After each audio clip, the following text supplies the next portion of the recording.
En este episodio de Lo Inédito sobre los Evangelios podcast, comentamos el Evangelio del tercer domingo de Cuaresma, Jesús, la Samaritana y qué es el agua viva del Evangelio. En la sección Noticias, la Iglesia en Inglaterra rededicará el país como dote de María. En la sección Preguntas y Respuestas, ¿por qué en Cuaresma la Iglesia elige abstenerse particularmente de carne y no de otro tipo de alimento? Todo eso y mucho más en este nuevo episodio de Lo Inédito sobre los Evangelios podcast.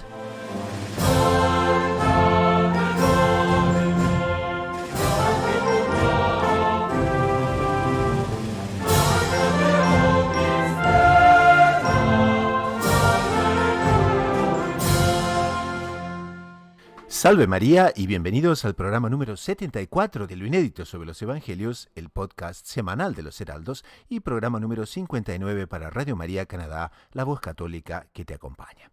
Este podcast es un espacio donde heraldos del mundo entero se reúnen justamente para comentar aspectos del Evangelio de la semana, del Evangelio del domingo, compartir aspectos de la espiritualidad, transmitir noticias de la Iglesia y del mundo y contestar también preguntas de los oyentes. Como ustedes saben, el programa tiene como marco la obra del fundador de los Heraldos del Evangelio, Monseñor Joan Cladías, de la cual toma el nombre el programa, Lo Inédito sobre los Evangelios, y son justamente 7 volúmenes editados por la Librería Editrice Vaticana de Roma. Hoy se trata de comentar el Evangelio del tercer domingo de Cuaresma, que desarrolla el encuentro entre Jesús y la Samaritana en el pozo de Sicar, o también conocido por Siquem, en la actual Nablus, dicho sea de paso. Para quienes saben más o menos dónde quedan estas cosas, estamos hablando de en pleno corazón de la Palestina actual. Entonces, el encuentro de Jesús con esa pobre mujer de Samaria prefigura muy bien el amor a toda prueba que el Salvador tiene por cada uno de nosotros. Y es un tema muy propio a la Cuaresma, es un tema muy propio a nuestra necesidad espiritual de sentirnos amados por Dios, y entonces estamos segurísimos que la audiencia encontrará mucho provecho en lo que vamos a comentar. Pero para comentarlo, en el panel de hoy están 2 veteranos del programa que ya son conocidos por la audiencia, y se trata de el doctor Saúl Castiblanco, se trata de el hermano Fernando Pío Galán. Salve María a los dos. Salve María, hermano Gustavo. Salve María, doctor Saúl. Salve María, don Fernando. Salve María, don Gustavo. La audiencia muy contenta de tenerles hoy. Les recuerdo que el hermano Fernando Pío Galán de los Heraldos es doctorado en Teología Espiritual por la Pontificia Universidad Santo Tomás de Aquino de Roma, el Angelicum, y es misionero en España y en Italia. El doctor Saúl Castiblanco es psicólogo, es editor de la agencia de noticias Gaudium Press en su edición hispana, es bachiller en Ciencias Religiosas por la Pontificia Universidad Santo Tomás de Aquino de Roma, el Angelicum, y por la Domuni, Universidad Internacional de los Dominicanos, con sede en Toulouse, Francia. En aquel tiempo llegó Jesús a una ciudad de Samaria llamada Sicar, cerca del campo que dio Jacob a su hijo José. Allí estaba el pozo de Jacob. Jesús, cansado del camino, estaba allí sentado junto al pozo. Era hacia la hora sexta. Llega una mujer de Samaria a sacar agua y Jesús le dice: «Dame de beber». Sus discípulos se habían ido al pueblo a comprar comida. La samaritana le dice: «¿Cómo tú, siendo judío, me pides de beber a mí, que soy samaritana?». Porque los judíos no se tratan con los samaritanos. Jesús le contestó: «Si conocieras el don de Dios y quién es el que te dice, dame de beber, le pedirías tú, y él te daría agua viva». La mujer le dice: «Señor, si no tienes cubo y el pozo es hondo, ¿de dónde sacas el agua viva? ¿Eres tú más que nuestro padre Jacob, que nos dio este pozo, y de él bebieron él y sus hijos y sus ganados?» Jesús le contestó: «El que bebe de esta agua vuelve a tener sed, pero el que beba del agua que yo le daré, nunca más tendrá sed. El agua que yo le daré se convertirá dentro de él en un surtidor de agua que salta hasta la vida eterna». La mujer le dice: «Señor, dame esa agua, así no tendré más sed, ni tendré que venir aquí a sacarla». «Señor, veo que tú eres un profeta. Nuestros padres dieron culto en este monte, y vosotros decís que el sitio donde se debe dar culto está en Jerusalén». Jesús le dice: «Créeme, mujer, se acerca la hora en que ni en este monte ni en Jerusalén adoraréis al Padre.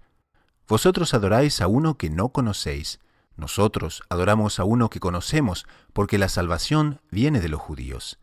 Pero se acerca la hora, ya está aquí, en que los verdaderos adoradores adorarán al Padre en espíritu y verdad, porque el Padre desea que lo adoren así. Dios es espíritu, y los que lo adoran deben hacerlo en espíritu y verdad. La mujer le dice, sé que va a venir el Mesías, el Cristo.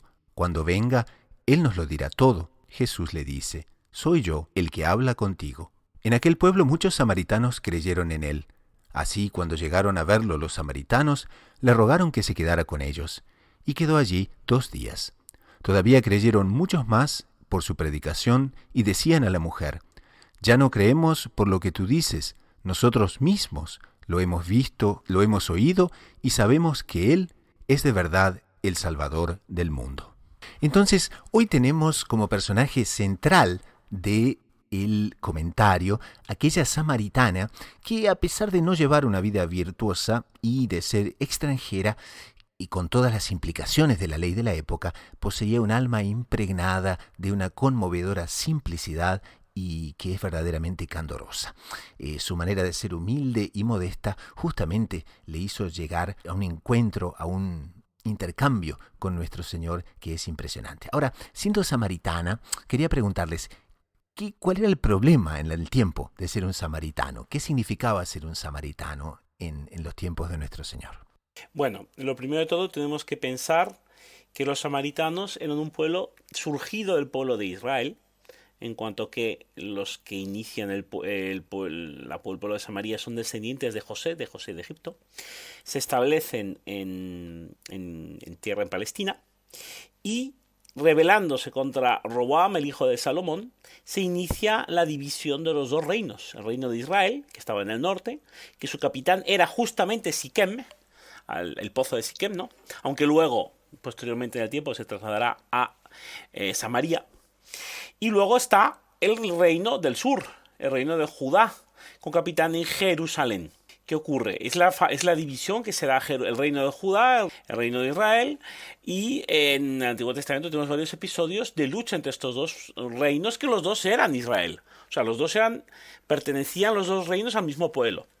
Lo que ocurre es que con el exilio de Babilonia, cuando los asirios conquistan el reino, conquistan en Palestina, se hace el exilio a Babilonia.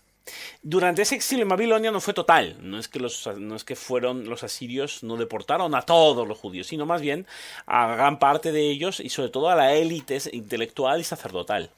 Entonces, cuando se da este exilio, en el territorio de Palestina llega propiamente otro los que sustituyen.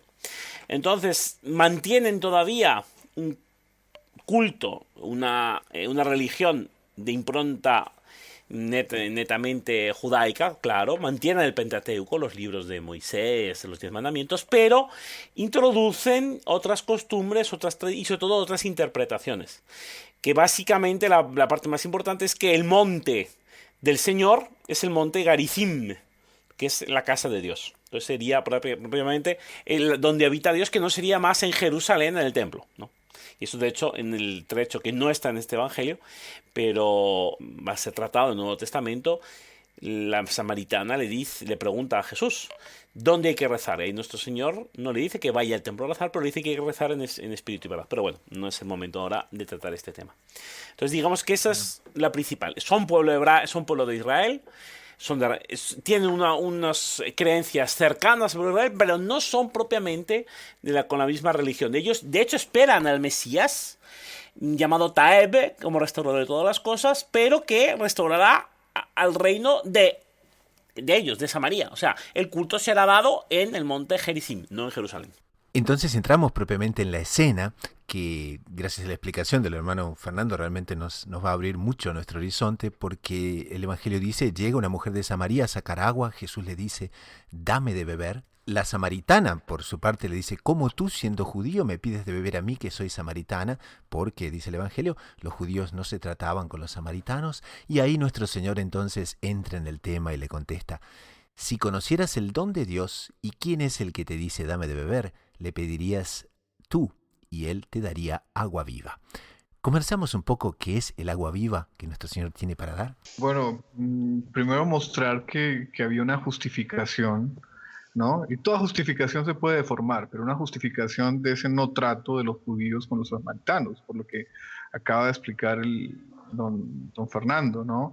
Ellos mandan babilonios a ocupar Samaria, después regresan de la cautividad muchos de los que habían sido deportados, ¿cierto? Y encuentran a un pueblo que era medio pagano y que influyó también incluso en los que habían quedado y en los que regresan. Entonces muchos de los cultos y de los rituales ya habían sido impregnados por paganismo, entonces se habían introducido dioses asirios, dioses babilonios. Entonces ese rechazo de los judíos hacia los samaritanos era una legítima defensa por el degeneramiento de la religión que allí se practicaba, ¿no? Entonces, en cierto sentido está justificado. Pero aquí nuestro Señor, y comenta Monseñor Juan Clá en lo inédito de los evangelios, tiene con la samaritana una actitud diferente de la que tuvo con Nicodemo, que Nicodemo va a buscar a nuestro Señor. Recordamos que Nicodemo también es protagonista en la pasión a la hora de recuperar el cuerpo del Salvador. Pero Nicodemo va a buscar a nuestro Señor, pero lo va a buscar de una manera tímida, lo va a buscar en la noche, a hurtadillas, ocultando esa búsqueda de Dios de sus compañeros escribas. En cambio, Cristo nuestro Señor va a buscar a la samaritana, que no solamente era samaritana, sino que era mujer, y además que era una mujer, nos dice la Sagrada Escritura, no llevaba una vida matrimonial bien llevada, y se lo dice Cristo, ¿no? Y entonces Monseñor Juan Clá, en lo inédito de los evangelios, dice, ¿y por qué el amor especial que Cristo está mostrando por esta mujer? A quien le está ofreciendo el agua viva de la palabra, que es esa agua que sacia por completo la sed. ¿Por qué ese amor? Y entonces Monseñor Juan Clá nos va a explicar, justamente describiendo psicológicamente la samaritana, que son esas almas simples, entusiasmables, a veces sin tanta complicación intelectual, pero sobre todo con un amor fácilmente entusiasmable a la pureza, a lo maravilloso, y en este caso al Redentor maravilloso, que motiva esa búsqueda de Dios por esas almas. Es una prefigura de la búsqueda de la iglesia por el alma de los gentiles, es una prefigura del nacimiento de la iglesia. Recuerda aquí Monseñor Juan Clá, porque el nacimiento de la iglesia pues se da en el pueblo judío, pero sobre todo se extiende entre los gentiles. A tal punto lo que el doctor Saúl decía se da porque inclusive la mujer en su simplicidad dice, pero Señor, si tú no tienes cubo y el pozo es hondo, ¿de dónde vas a sacar el agua viva?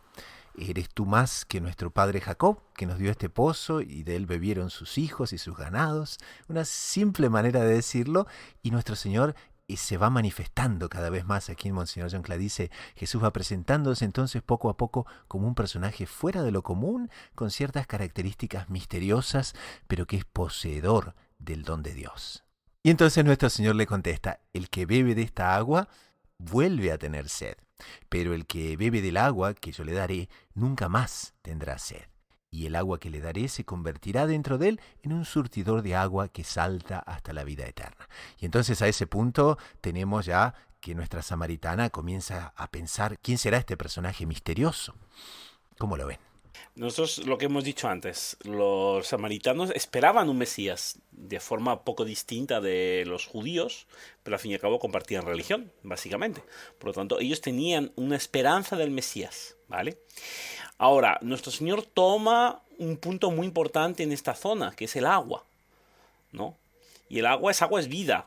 Y este pozo no es un pozo cualquiera, es un pozo que está ligado a la figura de Jacob, esa es la zona de Jacob. Para ellos es el lugar donde está Jesús, todo ese sector, tan cerca de Siquem, de la primera capital. Toda esa zona es un don dado por Dios a Jacob, por lo tanto a ellos. Entonces se está colocando nuestro Señor, sin decirlo directamente, pero lo entiende así la samaritana, por encima de Jacob. O sea, y encima de Jacob para un samaritano solo está Dios. O sea, le está diciendo, la samaritana lo está reconociendo de forma indirecta. Señor, tú eres Dios. No solo llega a decir directamente, pero se lo está diciendo de forma indirecta.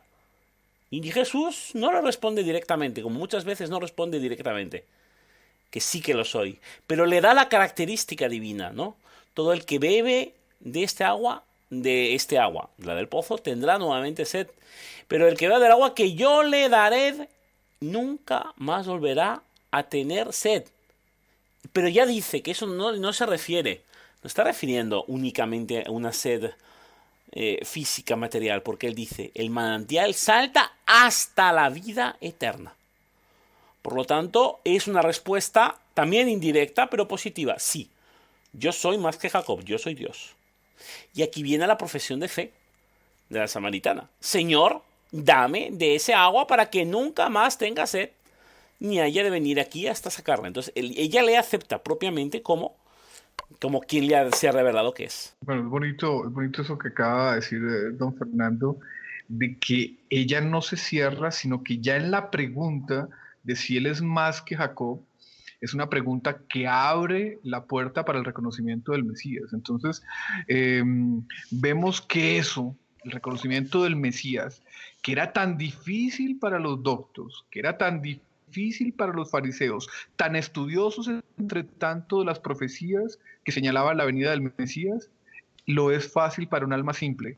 ¿Por qué? Porque en esa alma se estaba operando la labor de la gracia, la acción de la gracia en la presencia del Mesías y de una manera procesiva, como lo dice don Fernando, pero muy decidida y rumbo al reconocimiento del Mesías, la samaritana se va dando cuenta y se va abriendo y Dios le va mandando más gracias y en determinado momento, como nos dice la lectura, Cristo le revela, sí, yo soy el Mesías. Entonces es una cosa muy bonita y es un apelo a esa simplicidad que también puede ser sinónimo de encanto. Porque imagínense lo que es el Salvador que sí, que venía cansado. En la humanidad de Cristo se estaba manifestando el cansancio, como dice la Escritura, pero también no podía dejarse de manifestar la divinidad, ¿cierto? El brillo, la luz de sus ojos, el encanto de su voz, su porte. Y Cristo quiere estar solo ahí, que ni siquiera la figura de los apóstoles que normalmente lo acompañaban distraiga ese vuelo de alma de la samaritana rumbo a su Mesías, ¿no? Y es esa mujer que no solamente era un alma simple, era un alma pecadora, porque tenía una vida matrimonial desarreglada, pero esa es alma pecadora, samaritana, y por tanto seguramente con 1000 doctrinas desviadas propias de los samaritanos, pero con esa simplicidad de quien se deja maravillar por lo maravilloso, a quien Dios en la catequesis fulminante le dice, sí, yo soy el Mesías y yo te voy a dar el agua de vida eterna, y la torna apóstol, y ella se convierte en un apóstol magnífico, como la lectura nos indica después. Aquí Monseñor John Clara subraya un aspecto que es realmente muy inédito. Dice, ya sería una maravilla entonces que nuestro Señor crease el agua, que sería un agua viva y que le está ofreciendo, pero Jesús le está hablando de un prodigio mayor e incomparable. O sea, es una cosa más allá que supera el crear un agua nueva. Y es justamente el de poder darle a la samaritana las aguas de la gracia. Entonces, ¿cómo podríamos llamarle la atención a nuestra audiencia sobre el valor, sobre la cualidad sobrenatural, sobre la cualidad divina de las aguas de la gracia? ¿Qué les parece? Bueno, interesante aquí el medio de Jesús, ¿no? Hay que examinar cómo nos presenta el Evangelio. Está, en cierto sentido, no hemos comentado esto, me parece que es muy importante, que ya no está hablando con un judío puro. O sea, ya es un inicio de la predicación que van a hacer luego los apóstoles a los pueblos paganos, a los gentiles, ¿no? Eso es importante. Entonces aquí muestra esta suavidad, esta delicadeza de Jesús que se encuentra con la samaritana y le pide ayuda, ¿no? Le está pidiendo que le ayude. O sea, entra, digamos, de una manera amable, de una manera dulce. Porque lo que le interesa más, propiamente, hablarle, que es que la samaritana lo conozca, que la samaritana esté cerca de él, o sea, que pueda percibirlo en cuanto Mesías. Y eso no lo hace ya entrando en un tema doctrinal de inicio, sino en una situación que es bastante normal. Los pozos eran agujeros en el suelo. No tienen un grifo como hoy en día. Si querías coger agua de ellos, necesitabas una cuerda y sobre todo un balde. Algo que recogiera el agua y lo subiera a la superficie. De hecho, la samaritana se lo dice, ¿cómo me ofreces tu agua si no tienes un recipiente? Bueno, entonces, dentro de esta relación, una relación amable, una relación suave, propiamente es una oferta. Es una oferta que no podemos quedarnos solamente en las palabras de Jesús. Es una oferta que ya presuponía que en el alma de la samaritana ya se había abierto de alguna manera, que no conocemos a la gracia. O sea, ya había tenido algún deseo que no era únicamente el deseo normal de agua, de beber, no. Ya había sido preparada previamente desde toda la eternidad por Dios. Y Jesús, al ofrecer una cosa que puede parecer banal, toca el alma de la samaritana. De hecho, vemos que enseguida ella ya la llama de Señor. Ya le da un trato que deja transparecer una predisposición, una disposición a la conversión, por lo menos a la conversación. Entonces, una vez que deja que la gracia actúe en el alma, conseguimos propiamente este reconocimiento del Mesías, propiamente esta conversión. Y el amor que nuestro Señor tiene, un tema muy impresionante para la Cuaresma, se puede decir, que tiene por cada uno de nosotros, es un amor que no se deja vencer, es un amor es un amor a toda prueba, por así decir, que siempre está esperando que tomemos también nosotros la iniciativa. Entonces, ¿cómo se da ese diálogo justamente entre muchas veces nuestro Señor que nos busca y a veces el alma que se abre muy bien y otras veces que se revela, ¿no? ¿Cómo se da ese aspecto en el alma humana? ¿Cuál es ese peso que inclina la balanza hacia el cerrarse o hacia el abrirse? Bueno, yo creo que en este caso concreto se nos ejemplifica como el orgullo. Porque miren que nuestro Señor le dice a la samaritana, nos dice la lectura posteriormente, que le indica su mala vida matrimonial. Y la samaritana no le contraargumenta a nuestro Señor, no le justifica su mala vida matrimonial, sino la reconoce con humildad. En cambio, yo me imagino, es más, está en la escritura, ¿no? Esa conversación de Cristo con los judíos, ¿cierto? Con los fariseos, perdón, para intentar convertir a los fariseos, y ellos le dicen, no, pero es que usted está actuando el sábado, que es día de guarda. No, pero es que usted está haciendo esto porque usted está comiendo con los pecadores. Es que usted no se purifica. Es el orgullo manifestándose, ¿cierto? Es el orgullo hablando. Y el orgullo impide, como ningún otro vicio, la acción de la voz de Dios dentro de los corazones, ¿cierto? En cambio, la samaritana es simple. Ella se sabe pecadora y lo reconoce.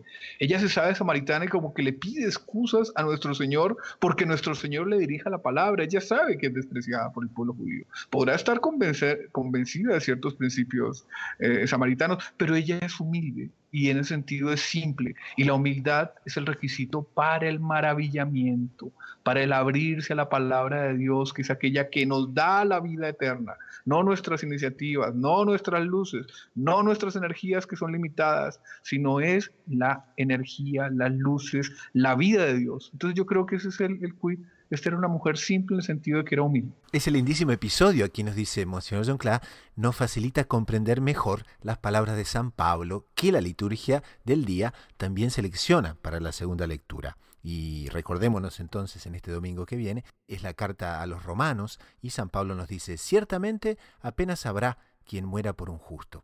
Por una persona buena, tal vez se atrevería a alguien a morir. Pues bien, Dios nos demostró su amor en que siendo nosotros todavía pecadores, Cristo murió por nosotros. Qué tema para la Cuaresma, ¿eh? No, eso es una cosa muy importante que es un ejercicio espiritual que yo aconsejo a nuestros oyentes que hagan con frecuencia. Considerar la Cuaresma es para considerar la pasión de nuestro Señor, que obviamente va a resucitar, pero para la resurrección tenemos el periodo de Pascua. Nosotros nos tenemos que concentrar principalmente, si bien no únicamente, en los sufrimientos, en la pasión de nuestro Señor. Bien, no pensemos que todos los sufrimientos fueron por otros, que no es por otros, que los causaron otros, no, nos los hemos causado nosotros. Cada uno de nosotros hemos pecado. No, nadie puede decir que no ha pecado. Pues esos pecados que hemos cometido en nuestra vida han sido por los cuales ha sufrido Cristo, han sido el que le ha causado estos sufrimientos. Por lo tanto, no estamos fuera, nosotros no somos inocentes. No podemos decir, no, eso fue con nosotros estamos aquí, nosotros nacimos después. No, nuestro Señor vino para salvar a la historia, por lo tanto, también a nosotros en este momento concreto. Por lo tanto, tengamos compasión de Cristo, tengamos propiamente pena de Él y en la medida que nos es posible y que nos toca, intentemos quitar estos padecimientos a nuestro Señor, justamente pecando menos, no pecando, huyendo del pecado que es el que le proporciona estas llagas y estos sufrimientos a nuestro Señor Jesucristo. Ese aspecto es tan pero tan importante, porque claro, todos nosotros somos pecadores y nos olvidamos que somos pecadores, entonces, Dios mío, ¿no? Qué crisis en la que podemos estar. Pero también pasa un otro aspecto, y ese les quería traer a colación, y es que cuando nos sentimos anónimos frente a Dios, porque nadie niega que, o bueno, pocos negamos que pecamos y compañía, pero al mismo tiempo está el otro aspecto, que muchas veces nos sentimos tan anónimos frente a Dios, como que Dios no tiene ojos para nosotros, como que no piensa en nosotros por sermos insignificantes, por ser, en fin, uno más, perdidos, ¿no? Dentro del universo, dentro de la historia. ¿Y cómo sería bien entender entonces que nuestro Señor, al contrario, tiene ojos para nosotros? Bueno, si alguien merecería, según la visión humana, los ojos humanos, el anonimato, es esa samaritana, que era mujer, que era simple recolectora de agua, imaginamos, y que además era pecadora. Pero esa mujer fue objeto de un amor, por lo menos un amor inicial, de búsqueda de Cristo, como no lo fue objeto un gran fariseo. Entonces, en la samaritana podemos vernos reflejados nosotros y en ese sentido podemos sentirnos objeto del amor de Dios. Dios quiere buscarnos a todos y cada uno.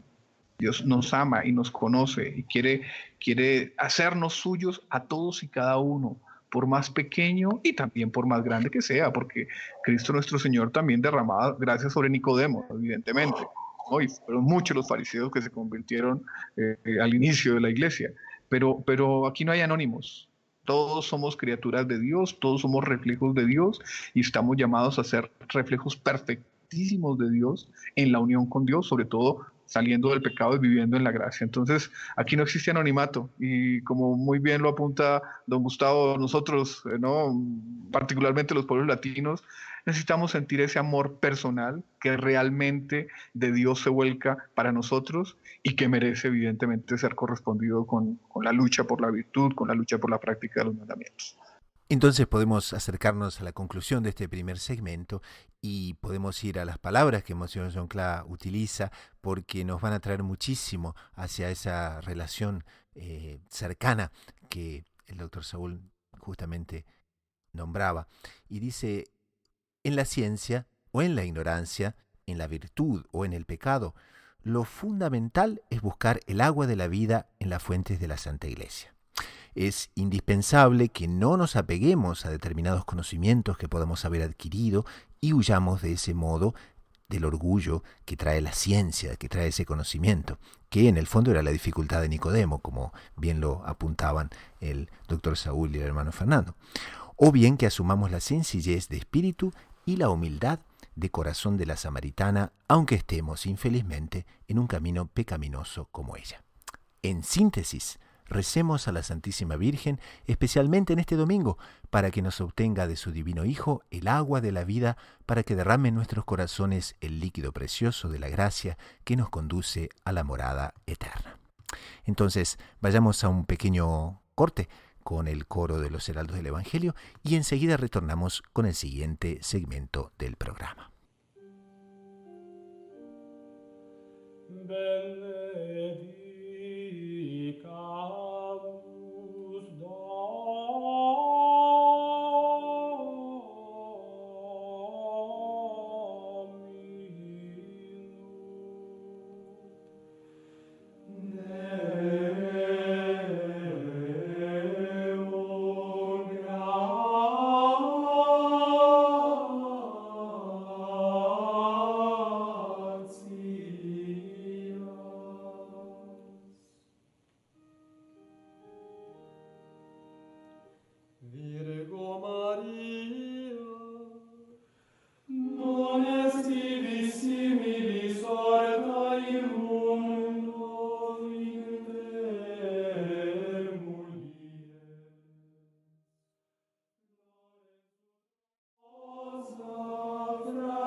Fidelium manime per misericordiam Dei requiescam in pace.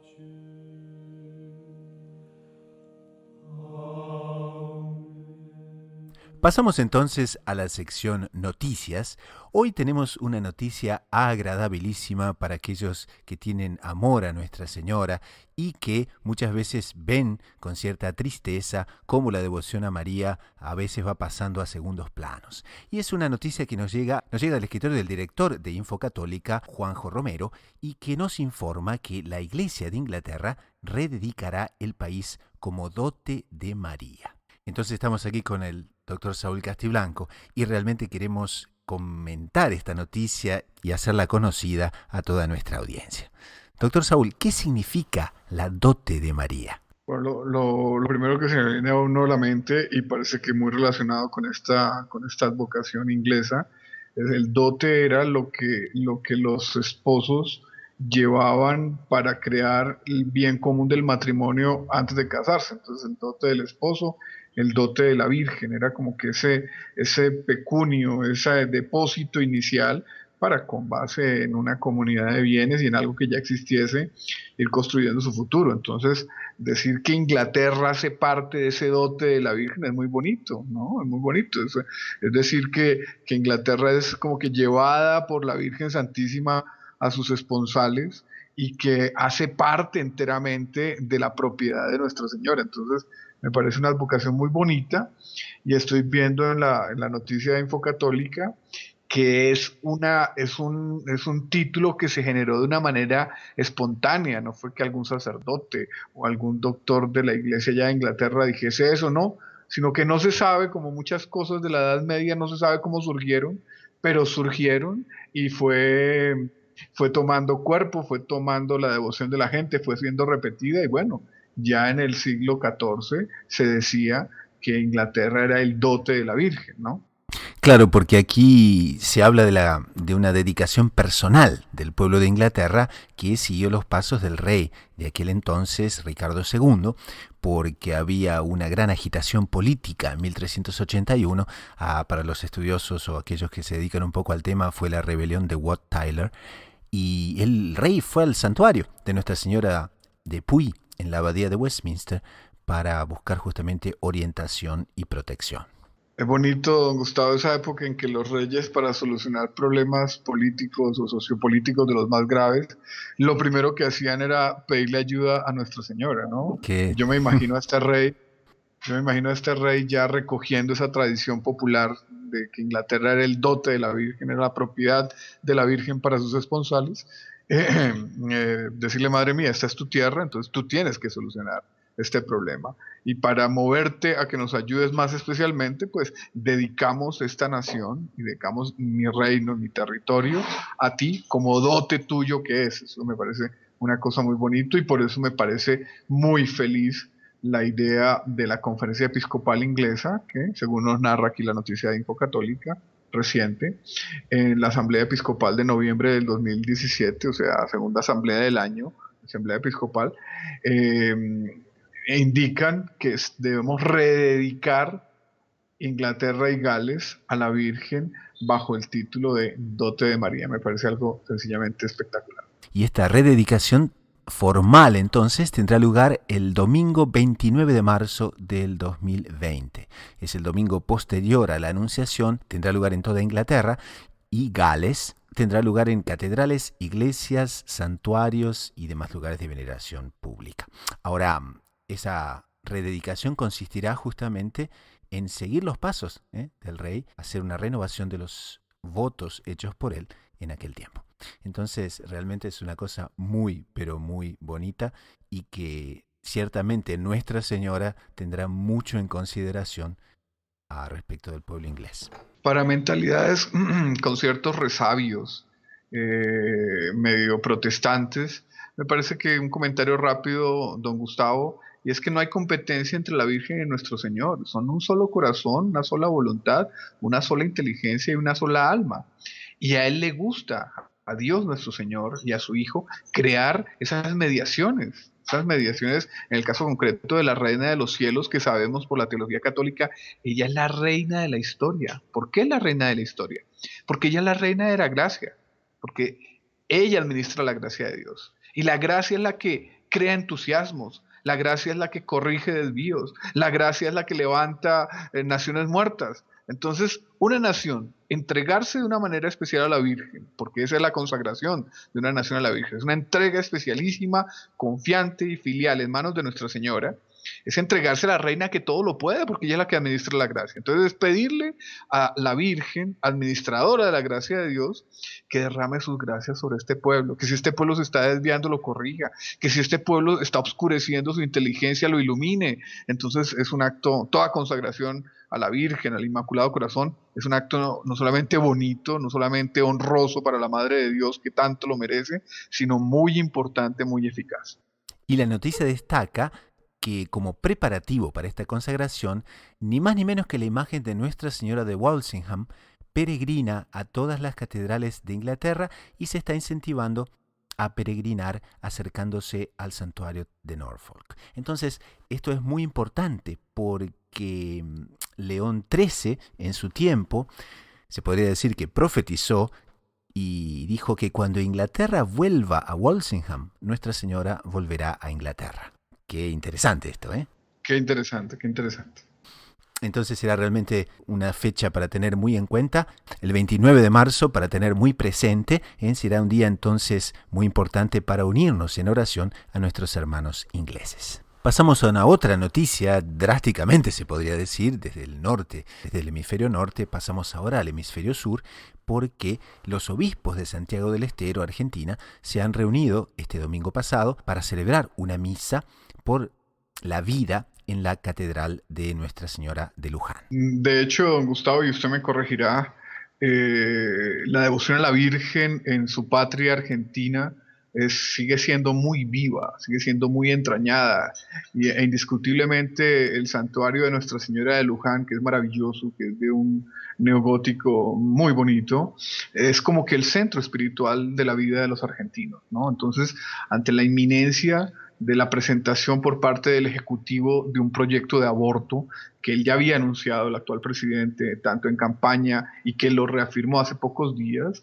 ¿no? Y sabiendo que el tema del aborto en Argentina es un tema polémico y conociendo que los intentos de legalización del aborto han sido fallidos, entre otras cosas, por la movilización de los provida argentinos con total apoyo de la Iglesia, pues la Conferencia Episcopal Argentina convocó para el pasado 8 de marzo una misa en el santuario de Nuestra Señora de Luján, titulada así, por las mujeres y por la vida, sí a las mujeres y sí a la vida, pero particularmente con esa intención, demostrar que la dignidad de la mujer es contraria a esa práctica del aborto y que, como dice el lema, que inclusive en Argentina surgió y que se ha difundido para los movimientos pro vida del mundo entero, salvemos las dos vidas. Es tanto la vida de la madre como la vida del niño por nacer, que es diferente a la de la vida de la madre.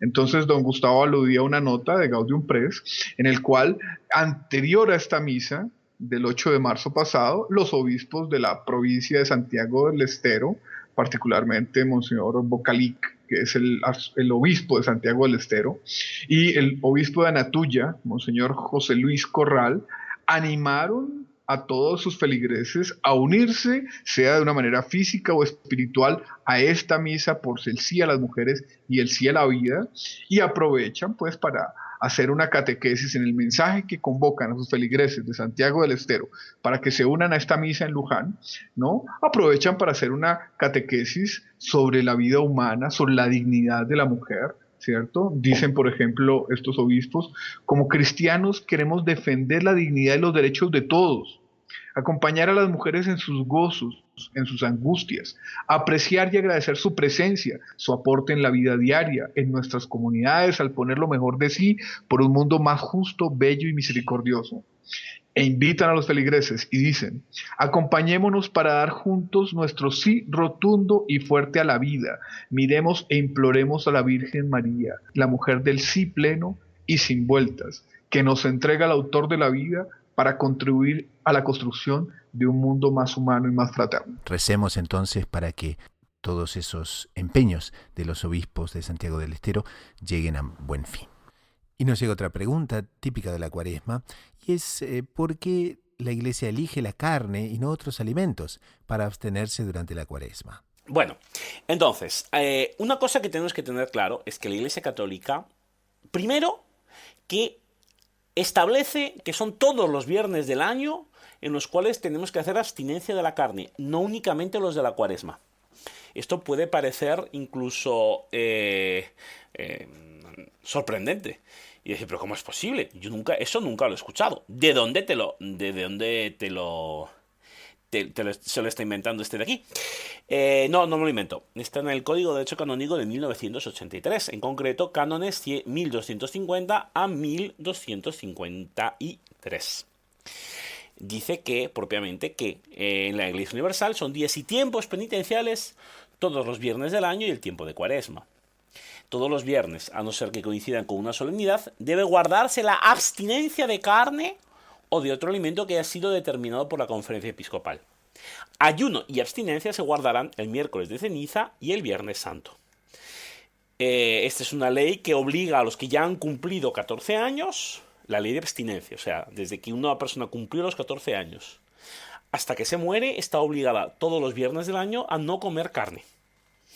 Y a los la del ayuno, o sea, la de comer únicamente una sola comida el día de ayuno, más un poco de alimento por la mañana y por la tarde, a los que han cumplido la mayoría de edad y hasta que hayan cumplido 59 años. Obviamente también recuerdo que cuando la persona está enferma, lo que es está liberado de lo que es el ayuno y de la abstinencia. En el caso que se encuentra enferma, obviamente no es lo mismo tener que se haya roto un dedo con que tenga una enfermedad, por ejemplo, del tipo una gripe. De acuerdo. Lo que pasa es que en el canon 1253 se da la potestad a las conferencias episcopales de modificar en algo, o más bien, propiamente dicho, determinar con más detalle el modo de observar el ayuno y la abstinencia, así como sustituirlos en todo o en parte por otras formas de penitencia. Entonces, en la mayor parte de las conferencias episcopales del mundo, lo que son la abstinencia de carnes de los viernes se autoriza a los fieles, bajo su propia discreción, a ser sustituido por otro acto de sacrificio, por obras de caridad o por limosna. Pero hay que hacer atención, lo tenemos que hacer. Católico, por el hecho de ser católico, tiene esta obligación de los viernes del año o se abstiene de comer carne o lo sustituye conscientemente por otra obra de caridad, por otra penitencia. Bueno, hay que decir que esta abstinencia de carnes de los viernes del año ha sido anulada, para ser más precisos. Esta posibilidad de anular o de cambiar la abstinencia de carnes de los viernes del año en Inglaterra y en Gales ha sido anulada. Por lo tanto, aquellos católicos que son de las diócesis de Inglaterra y de Gales, a partir del año 2011, por iniciativa y voluntad de la Conferencia Episcopal de los Obispos Católicos de Inglaterra y Gales, vuelven a la práctica penitencial. Por lo tanto, ellos no pueden, a menos que tengan una causa justa, como hemos dicho antes, que es el caso de las personas que están enfermas y otros puntos, tienen que practicar esta abstinencia. Bueno, esto es propiamente lo que es la ley de la Iglesia Universal. Esto, los viernes del año. Los viernes de Cuaresma, no. Los viernes de Cuaresma, nuevamente, quitando casos excepcionales, todos los fieles están obligados a abstenerse de carnes. Y el Viernes Santo, además, a hacer ayuno. ¿Por qué abstinencia de carne? Lo primero de todo es que estamos hablando de carnes en general, por lo tanto de animales de la superficie, a diferencia de lo que es el pescado. Por lo tanto, estamos hablando de conejo, estamos hablando de carne de vaca, estamos hablando de carne de pollo, estamos hablando de animales de superficie. Sin embargo, el pescado no, el pescado se puede comer. Uno podría preguntarse, bueno, pero eso tendrá un motivo económico. Como antiguamente la carne era considerada un un alimento de fiesta, como antiguamente la carne era más barata y más fácil de conseguir que el pescado, pues antiguamente se prohibía comer carne, pero hoy en día esa prohibición no tiene sentido. Las hipótesis son eso, hipótesis, pero los hechos son también eso, hechos. Por lo tanto, acabamos de leer el canon de derecho canónico actual. En el canon de derecho canónico actual, este razonamiento no se hace. No se dice que la abstinencia sea de carne o de pescado según el precio de mercado. Está hablando explícitamente de carnes. Porque además es la práctica tradicional de la Iglesia.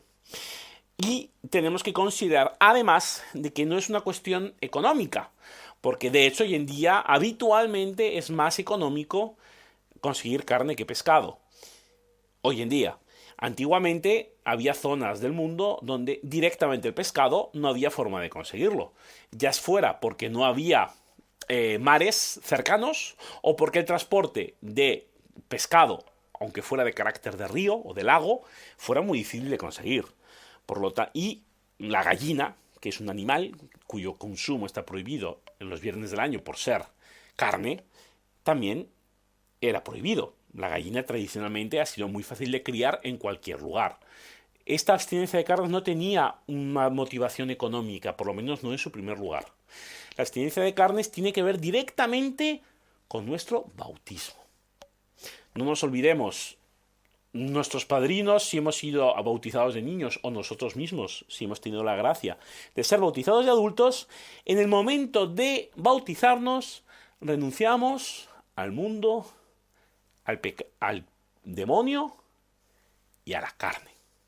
Aquí a la carne, a pesar que se utiliza la palabra carne, no se refería a comer carne, sino a las obras de la carne, que es la manera que se utiliza tradicionalmente en la espiritualidad cristiana para referirse a la concupiscencia de la carne.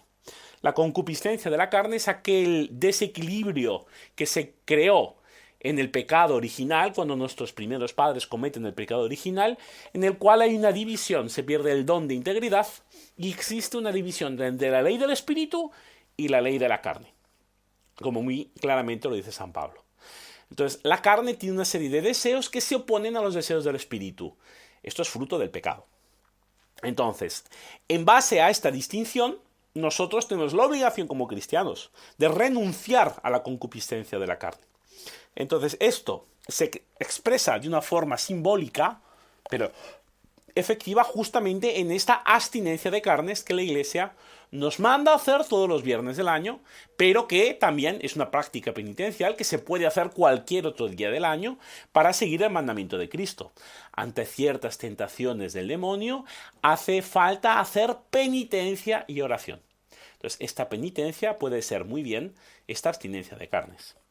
Otra objeción, otro caso que se podría dar a nuestros oyentes, es decir, no, pero es que a mí no me gusta la carne, o por un motivo médico tengo prohibido comer carne, o no tengo forma de obtener carne por la zona en la donde vivo, por la cultura en la cual me muevo. Por lo tanto, no hago penitencia. Y no es así. Si tú, por mucho que no puedas comer carne, ya que eres intolerante, alérgico o otro motivo, esta abstinencia forzada física la aplicas interiormente y la ofreces en obediencia al mandamiento de la Iglesia, esta situación tuya particular delante de Dios es un sacrificio agradable y es una auténtica penitencia, es una auténtica mortificación. Esto no quita, obviamente, en que la persona libremente quiera optar por hacer algún otro sacrificio, ya que no modificaría esta abstinencia de carnes su normal desarrollo vital. Pero ojo, lo importante aquí es el espíritu de sacrificio. O sea, abstenerse de carne en obediencia de la Iglesia. Otra persona podría decir, no, pero es que a mí no me gusta la carne. A mí me produce desagrado interior. Entonces, para hacer penitencia, el viernes de Cuaresma como carne y lo ofrezco como sacrificio. Ese es un típico acto con muy buena intención y que es una desobediencia material a lo que la Iglesia manda. La Iglesia no manda a los viernes de Cuaresma comer algo que nos desagrade. La Iglesia no dice, si te gusta el pescado el viernes de Cuaresma, no comas pescado. No. Es obedecer a la disposición de la Iglesia, al simbolismo de la Iglesia. Modificar nuestra voluntad delante de lo que es la ley de Cristo. Por lo tanto, por mucho que te desagrade la carne, no la comas un viernes de Cuaresma. Otra cosa es que te agrade mucho el pescado. Y el viernes de Cuaresma quieras no comer pescado para ofrecer este sacrificio. Perfecto, pero no elijas como alternativa la carne, porque estarías ofreciendo el sacrificio de algo que te gusta para desobedecer comiendo algo que la Iglesia te manda de no. Pasamos entonces al último segmento del programa, que es la sugerencia de la semana, donde recomendamos una website, un libro, un podcast, un blog de doctrina católica que nos haya gustado para el bien espiritual de las personas. Tenemos al doctor Saúl, que seguramente nos va a recomendar, nos va a recetar justamente algo muy interesante para esta semana. Doctor Saúl, ¿qué tendríamos? Bueno, don Gustavo, yo quiero recomendar la Agencia Informativa Católica Argentina, AICA. Ellos